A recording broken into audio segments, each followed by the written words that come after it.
ये वीणा कोई साधारण न समझ लेना व्यास जी, इस वीणा को स्वयं भगवान ने मुझे प्रदान करी थी। कब प्रदान किया था? एक बार मैं भगवान के सामने ठुमक ठुमक करके नाच नाच करके कीर्तन कर रहा था, तो भगवान प्रसन्न होकर के वीणा को मुझे दे दिया और कहा कि नारद इस वीणा को बजा बजा करके मेरे भक्ति का प्रचार करना, मेरे नाम का प्रचार करना। तब से वीणा बजाते हुए सदैव मैं नारायण नारायण करता रहता हूँ। इसलिए साधारण वीणा नहीं है। देवदत्त मीमा वीणा, देवदत्त मीमा वीणा, देवदत्त मीमा वीणा, देवदत्त मीमा।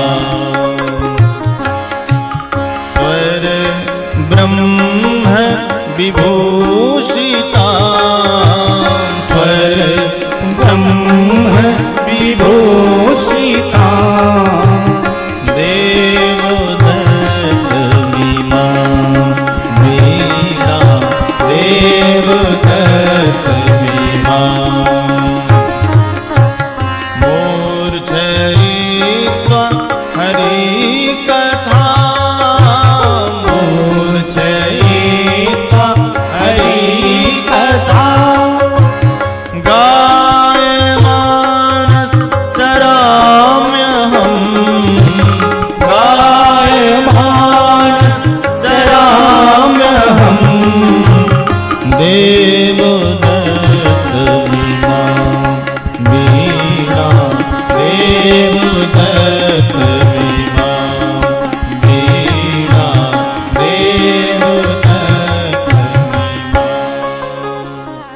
तो व्यास जी देवदत्त इमाम वीणाम, ये वीणा भगवान ने मुझे प्रदान करी है और यह स्वर से विभूषित है।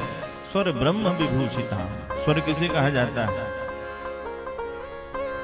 जो कर्ण को प्रिय लगे, सुनने में अच्छा लगे, उसी को स्वर कहा जाता है। एक स्वर और एक ईश्वर। न ईश्वर दिखाई देता न स्वर दिखाई देता, दोनों की अनुभूति की जाती है।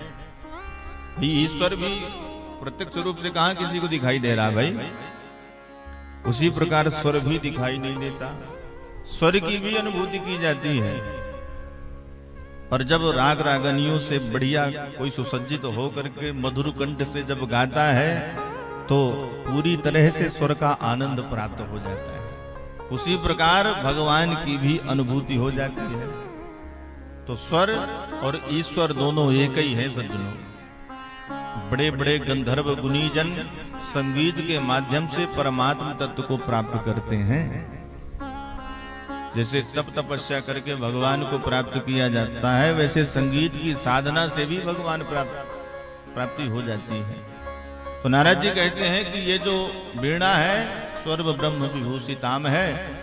संतों के आशीर्वाद के द्वारा भगवान के कीर्तन के माध्यम से मैंने यह सब प्राप्त किया है।